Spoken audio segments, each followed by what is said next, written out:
Assalamualaikum warahmatullahi wabarakatuh.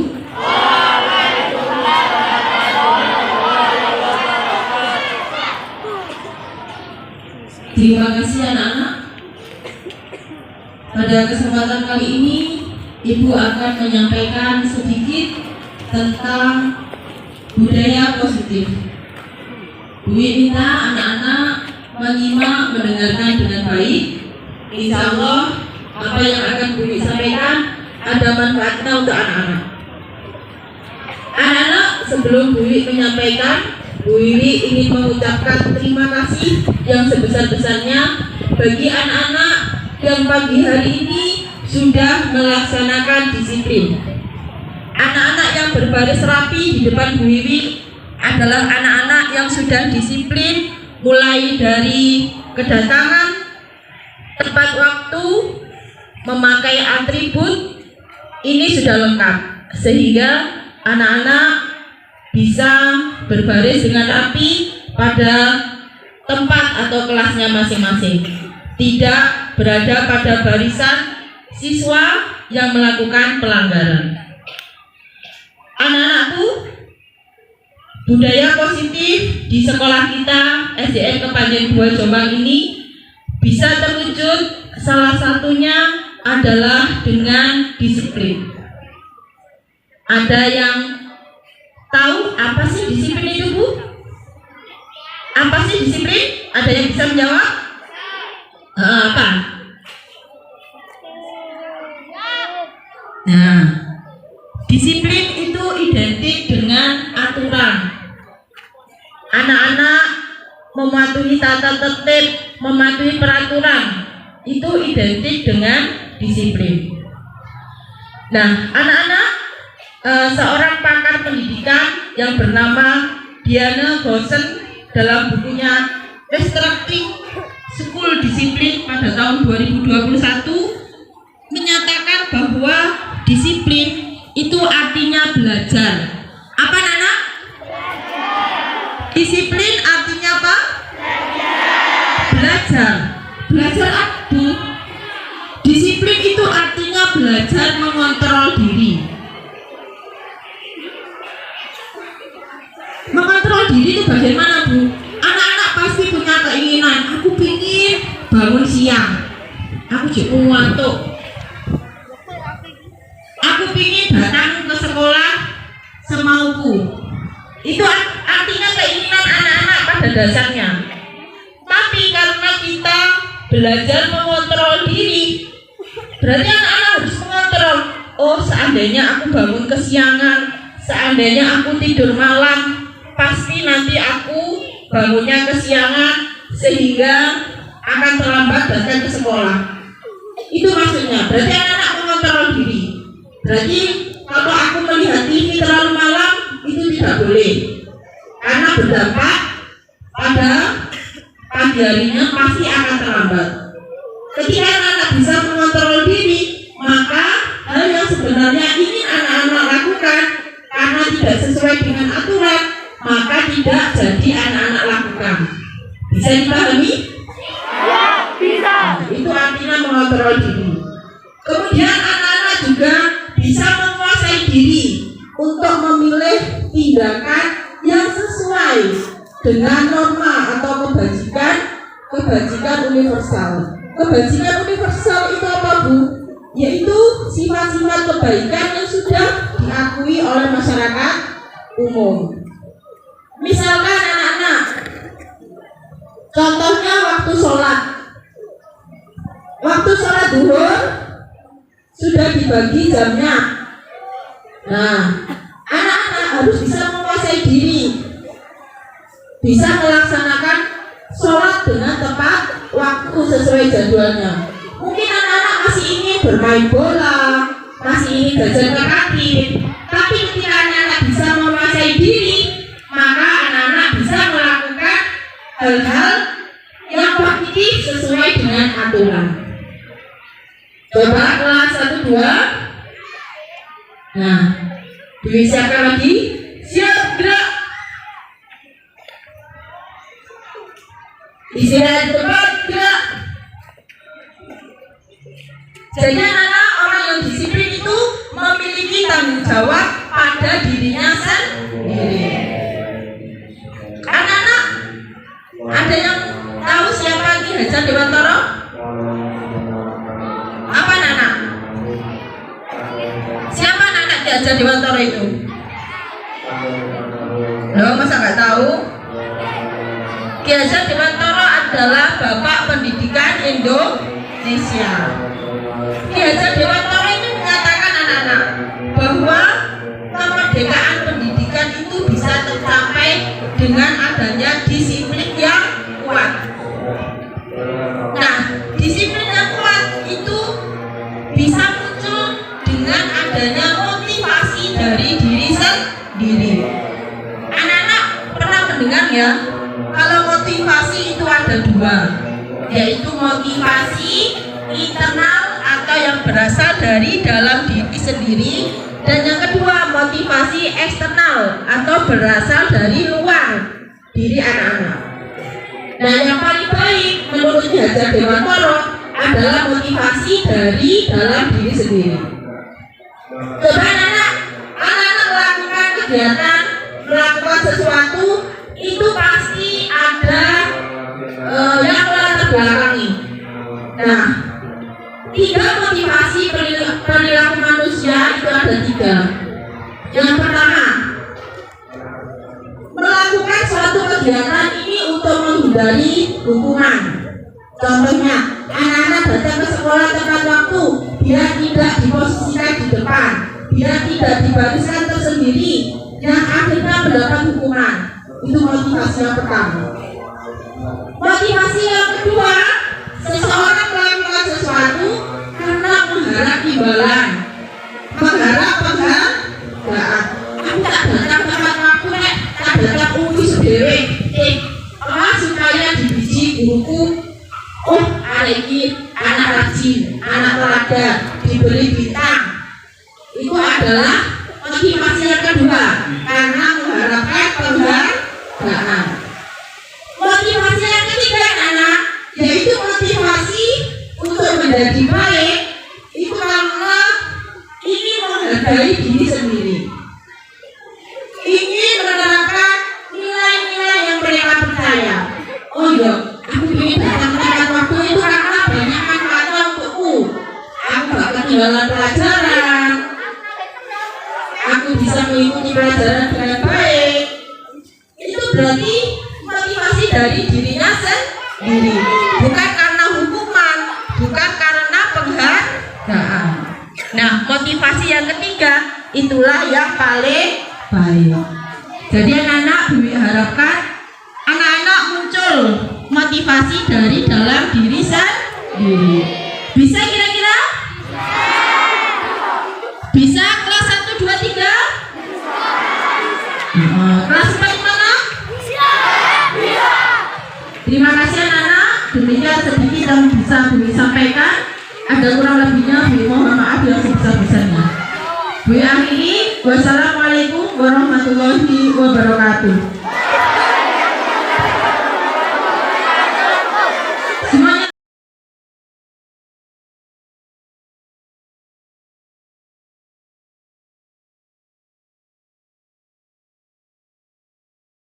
Assalamualaikum warahmatullahi wabarakatuh. Terima kasih anak-anak yang ada di depannya Bu Wiwi ini belum bisa kembali ke kelas. Tahu kesalahannya? Apa? Ulangi lagi. Nah, terima kasih. Jadi anak-anak sudah mengerti kesalahannya, yaitu datang terlambat hari ini. Maka untuk konsekuensinya besok anak-anak yang ada di depan Bu Wiwi ini membantu untuk menyambut kedatangan teman-temanmu yang baru masuk sekolah atau berangkat sekolah. Berarti anak-anak besok pagi datang harus lebih awal. Jam berapa? Jam 6. Jadi jam 6 nanti anak-anak yang terlambat ini konsekuensinya karena hari ini datang terlambat, yaitu menyambut kehadiran teman-temanmu bersama Bapak Ibu guru yang piket. Jadi anak-anak di depan besok jam 6 ikut menyambut. Apa yang dilakukan? Ya, mengucapkan salam, menyapa, kemudian memberikan hand sanitizer, mengukur suhu, seperti yang dilakukan Bapak Ibu guru. Siap dipahami? Nah, kira-kira bisa melakukan konsekuensi ini? Siap, bisa. Ikhlas? Siap, bisa. Nah, ketika anak-anak sudah mendapatkan konsekuensi, berarti nanti selanjutnya anak-anak apa yang akan dilakukan? Tetap datang terlambat atau datang lebih pagi? Datang lebih pagi. Berarti sudah paham ya konsekuensinya? Paham? Terima kasih. Untuk sekarang bisa kembali ke kelas masing-masing. Wassalamualaikum warahmatullahi wabarakatuh.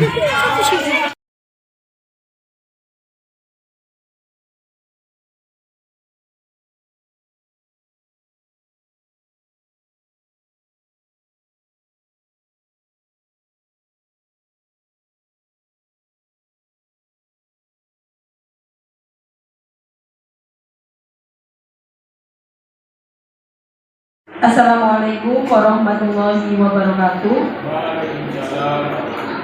Kepada Ibu Rini selaku Kepala SDN Kepanjen 2 Jombang yang saya hormati, Bapak Ibu Guru SDN Kepanjen Jombang yang saya hormati, di sini mohon izin saya menyampaikan modul 1.4, yaitu materi yang kami dapatkan dari calon guru penggerak. Di sini saya akan menyampaikan tentang dengan suasana kondusif, murid dan guru akan menemukan pembelajaran yang menyenangkan, sehingga proses pembelajaran dapat berjalan tanpa adanya beban dan dapat menggerakkan moral yang positif bagi murid. Nah, apa sih budaya positif itu? Budaya positif adalah nilai-nilai atau keyakinan-keyakinan dan kebiasaan-kebiasaan di sekolah yang berpihak pada murid, agar murid dapat berkembang menjadi pribadi yang kritis, penuh hormat, dan menjadi pelajar yang bertanggung jawab. Nah, salah satu dari budaya positif itu adalah disiplin positif, merupakan suatu cara penerapan disiplin tanpa kekerasan dan ancaman yang dalam prakteknya melibatkan komunikasi tentang perilaku yang efektif antara guru dan murid. Kita tahu biasanya anak-anak itu melakukan atau berperilaku disiplin karena takut adanya ancaman atau hukuman. Nah, dalam penerapan disiplin positif ini, murid itu diajarkan konsekuensi dari perilaku mereka, apa yang akan mereka alami jika mereka melakukan suatu tindakan. Selain itu, disiplin positif ini juga mengajarkan murid agar lebih bertanggung jawab serta memiliki rasa hormat dan dapat berinteraksi dengan lingkungan dengan baik. Jadi, disiplin positif merupakan salah satu cara penerapan disiplin yang bertujuan untuk menumbuhkan kesadaran serta memperdayakan murid untuk melakukan sesuatu tanpa ancaman atau hukuman. Jadi mereka sadar dari dirinya sendiri untuk melakukan suatu hal. Kemudian budaya positif ini sangat erat hubungannya dengan nilai-nilai kebajikan universal. Apa sih nilai kebajikan universal itu? Jadi, nilai kebajikan universal merupakan sifat-sifat positif dari manusia yang merupakan tujuan mulia yang ingin dicapai oleh setiap individu. Setiap orang ingin mencapai sebuah kebajikan. Diana Gosen tahun 1998 mengemukakan bahwa dengan mengaitkan nilai kebajikan yang positif yang diyakini seseorang, maka akan muncul motivasi intrinsiknya, sehingga menggerakkan motivasi dari dalam untuk mencapai tujuan yang mulia, yang diinginkan. Nah, ada nilai-nilai kebajikan universal yang sudah disepakati dalam masyarakat kita, yaitu profil pelajar Pancasila.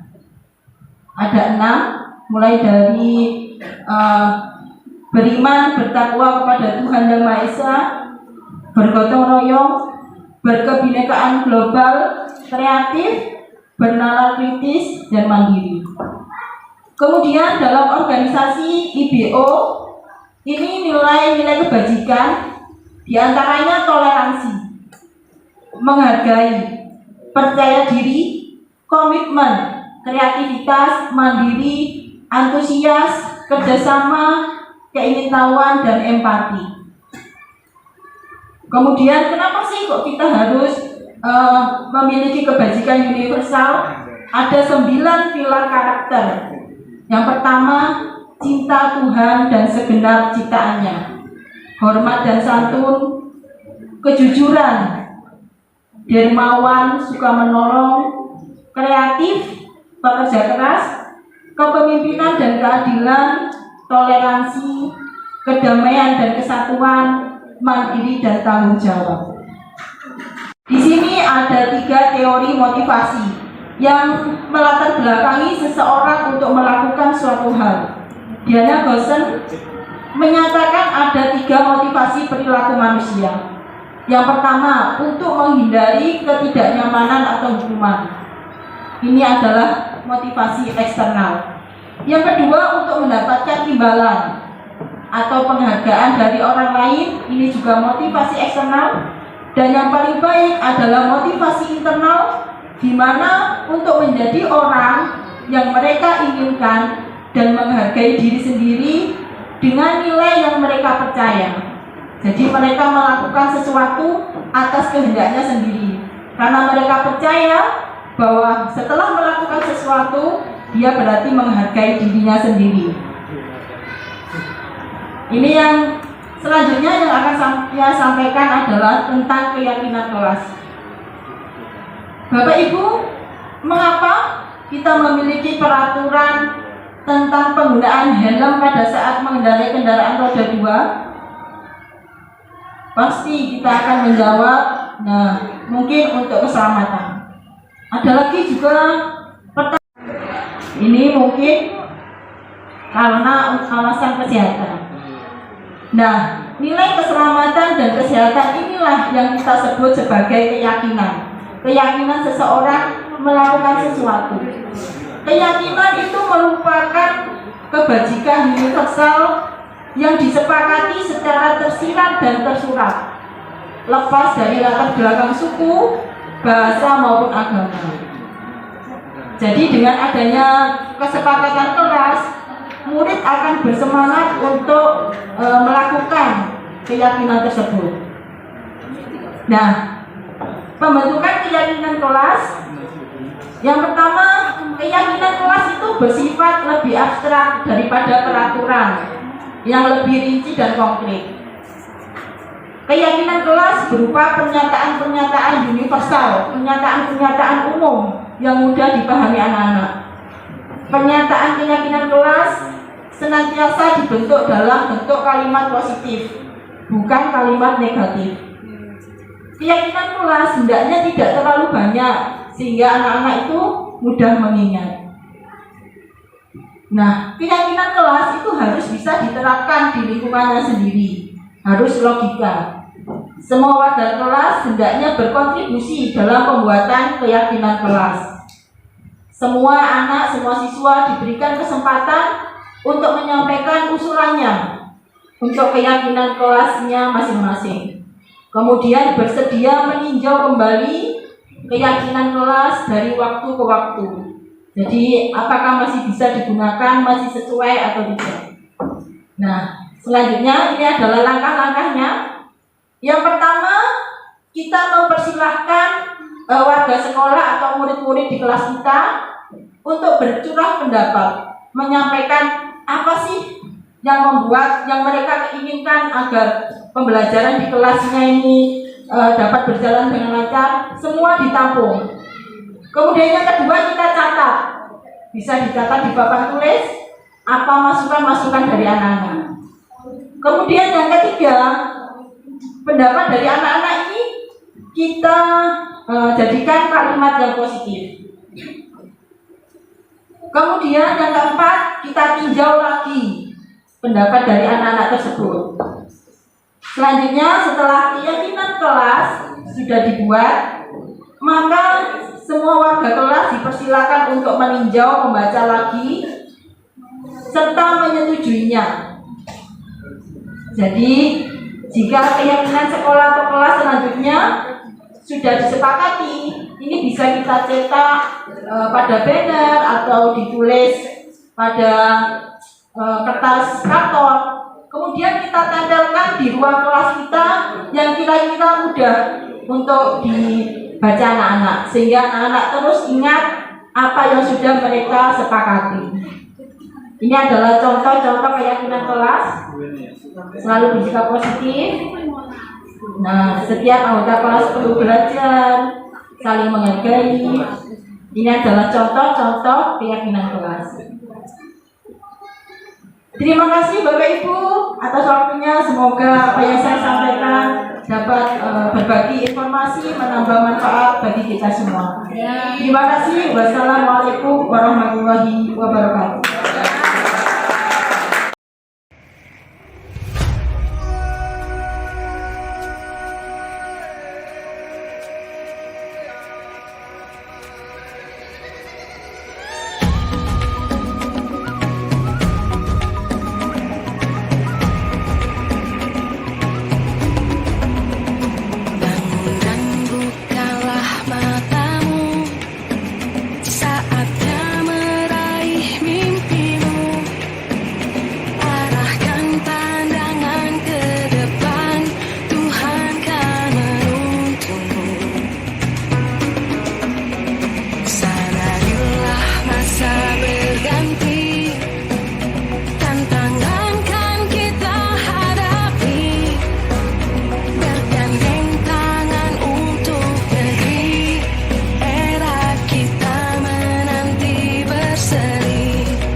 Kemarin sama teman-teman aku rame, terus Ustazah bilang kalau rame saya keluar ya, terus saya bilang keluar aja.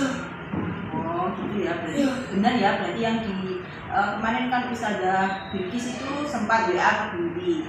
Ustazah Bilqis menceritakan waktu ngajar Madin ya, pelajaran Madin, anak-anak itu ruwak nih. Kemudian Ustazah bilang, anak-anak kalau masih rame nanti Ustazah keluar. Ternyata Ciko jawabnya malah keluar aja Us, kamu bilang begitu. Apa itu benar? Nah, berarti ceritanya Ustazah Bilqis ini benar ya? Terus Mas Ciko, menurut Mas Ciko ketika ada kejadian seperti itu terus Mas Ciko malah bilang keluar aja Us, itu benar apa salah? Salah. Salah ya? Pasti Ustazah Bilqis artinya bagaimana? Sakit. Hatinya sakit, tersinggung. Akhirnya Ustazah Bilqis keluar. Ya. Nah kalau Ustazah Bilqis keluar belum waktunya pelajaran habis, kira-kira yang rugi siapa?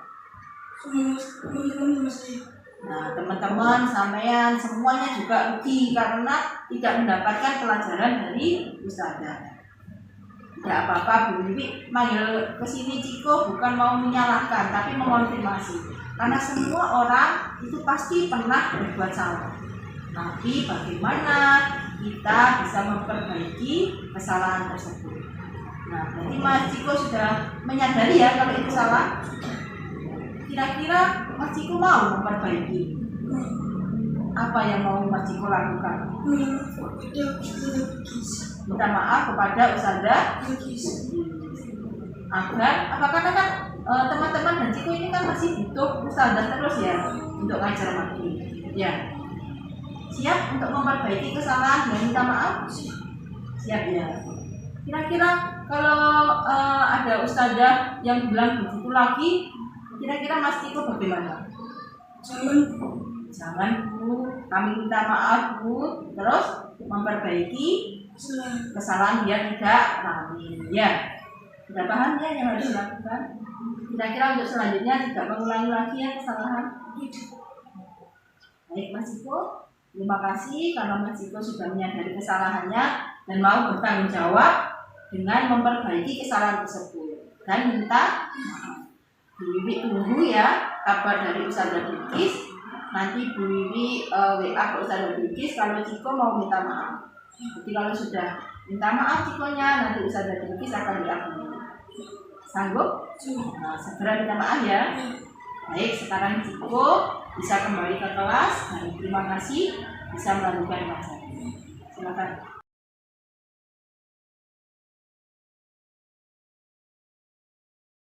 Ustazah Bilqis, saya mohon maaf karena kemarin sudah berbuat salah. Menurut Ustazah keluar. Ya, jangan diulangi lagi ya.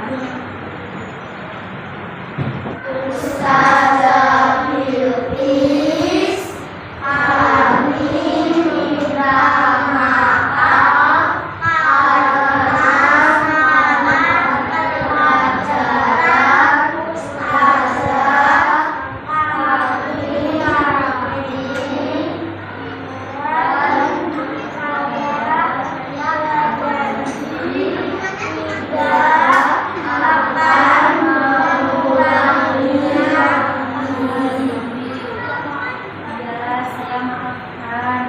Jangan diulangi lagi ya.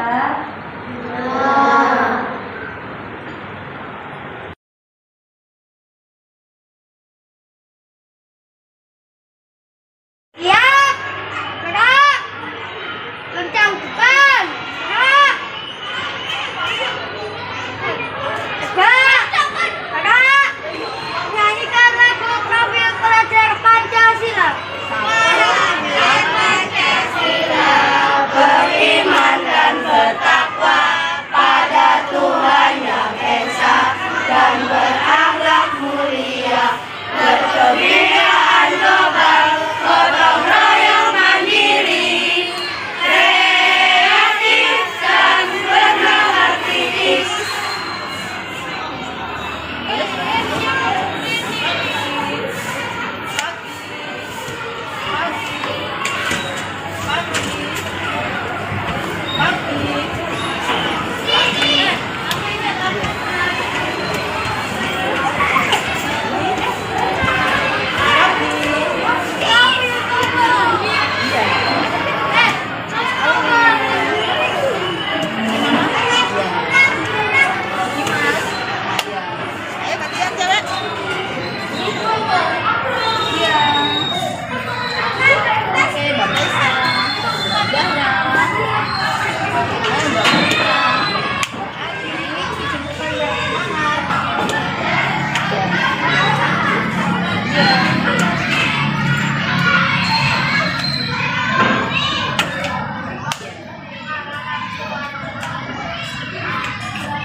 Pada hari ini kita akan belajar kalimat transitif dan kalimat intransitif. Ya, coba kalimat transitif itu kalimat yang bagaimana sih? Kalimat transitif. Kalimat transitif itu adalah kalimat yang membutuhkan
kenapa kok dipanggil ke sini? Karena tadi saya datang terlambat. Nah, tidak apa-apa Ayes, karena semua orang pasti pernah melakukan kesalahan. Wiwi juga dulu waktu sekolah, Wiwi juga pernah terlambat datang ke sekolah. Tapi Ayes, maksud Wiwi memanggil Ayes ke sini bukan untuk mencari masalah atau kesalahan dari Mas Ayes. Tapi di sini bersama-sama Bu Wiwi dan Ayes sama-sama kita mencari solusi untuk permasalahan dari Mas Ayes. Apakah Mas Ayes ini sudah menjadi orang yang baik untuk diri Mas Ayes sendiri? Belum, Bu. Terus Mas Ayes datang terlambat, Wiwi yakin pasti punya alasan. Betul begitu? Betul, Bu. Apa alasannya? Alasannya tadi saya menonton TV acara bola semalaman. Semalaman. Jadi Ayes mulai tidur jam berapa? Mulai tidur jam 10. 10 malam baru tidur. Ayes berarti melakukan melihat TV, rela tidak tidur, tidur malam itu berarti Ayes itu menyukai bola ya. Iya. Nah, tapi Mas Ayes, apa yang sudah Mas Ayes lakukan itu ada akibatnya apa tidak? Ada. Apa akibatnya? Akibatnya saya jadi telat datang untuk masuk ke sekolah. Karena bangunnya kesiangan. Nah, baik Mas Ayes sudah tahu kesalahannya. Kira-kira Mas Ayes ini masih ingat keyakinan dari kelas kita? Masih. Apa keyakinan kelas kita? Tidak boleh datang terlambat. Nah, berarti apa yang sudah Mas Ayes lakukan itu kan berarti bertentangan ya dengan keyakinan dari kelas kita. Nah, kira-kira Mas Ayes bersedia tidak untuk memperbaiki kesalahan yang sudah Mas Ayes lakukan? Bersedia. Bersedia ya? Yakin?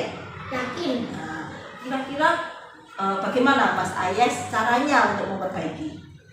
Saya tidak akan menonton TV terlalu malam agar bisa masuk sekolah tepat waktu. Biar tidurnya atau bangunnya nanti tidak telat, gitu ya. Terus kira-kira Mas Ayes ini mau melakukan niat Mas Ayes itu mulai kapan? Mulai sekarang. Mulai hari ini? Iya. Jadi nanti sudah berkomitmen nanti malam.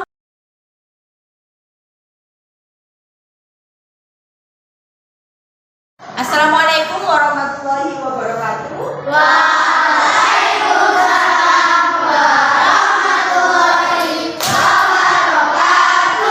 Selamat pagi anak-anak. Hari ini waktunya apa? Kita akan belajar bahasa Indonesia karena hari ini hari Kamis dengan jadwal pelajaran. Silakan anak-anak semuanya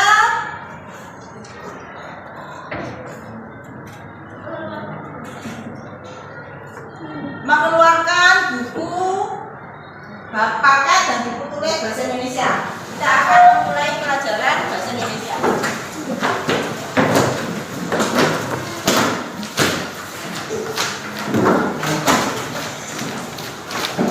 Nah, buka, kemarin kita pelajari halaman berapa?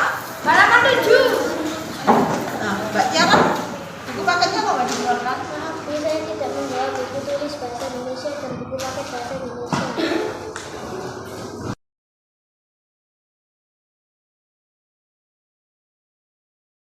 Pagi Mbak Tiara. Selamat pagi, Bu. Mbak Tiara kira-kira tahu tidak kenapa dipanggil Bu Wiwi ke sini? Karena saya tidak membawa buku pelajaran. Ya tadi Mbak Tiara tidak bawa buku pelajaran bahasa Indonesia ya. Jadi tidak apa-apa Mbak Tiara, karena semua orang pasti pernah melakukan kesalahan. Termasuk Bu Wiwi. Bu Wiwi juga pernah lupa. Tapi tujuan Bu Wiwi memanggil Mbak Tiara ke sini bukan untuk mencari kesalahan dari Mbak Tiara. Tapi Bu Wiwi dan Mbak Tiara kita sama-sama mencari solusi dari permasalahan yang Mbak Tiara alami. Mbak Tiara tidak membawa buku pasti punya alasan. Apa alasannya? Karena saya ikut ibu ke rumah saudara Kak Rina menikah. Oh, ada saudara yang menikah. Iya. Terus Mbak Tiara ini masih ingat apa enggak keyakinan kelas kita itu apa? Masih Apa? Harus bersikap harus bersikap apa ya kemarin? disiplin. Harus bersikap disiplin ya. Jadi kalau membawa buku pelajaran sesuai dengan jadwal pelajaran itu salah satu sikap disiplin. Ya. Terus apakah Mbak Tiara ini sudah menjadi orang yang baik untuk diri Mbak Tiara sendiri? Belum ya. Tadi Mbak Tiara mengatakan ke rumah saudaranya habis maghrib. Ya. Nah berarti pulang sekolah sampai sebelum maghrib, apakah Mbak Tiara ada kegiatan lain? Tidak ada ya. Nah seharusnya Mbak Tiara kan bisa mengisi waktu pulang sekolah sampai sebelum maghrib itu dengan apa? Dengan belajar dan menyiapkan buku ya untuk besok, sehingga Mbak Tiara kan bisa tetap belajar, bukunya nggak ketinggalan, tapi juga tetap bisa ikut pergi ke rumah saudara yang menikah, ya kan begitu? Nah, terus Mbak Tiara sudah tahu kesalahannya, kira-kira Mbak Tiara mau tidak memperbaiki? Mau. Bagaimana caranya? Saya rajin belajar dan rajin menyiapkan buku pembelajaran Jadwal. Pintar. Terus kira-kira kapan Mbak Tiara mulai akan menerapkan itu? Hari ini ya, janji ya.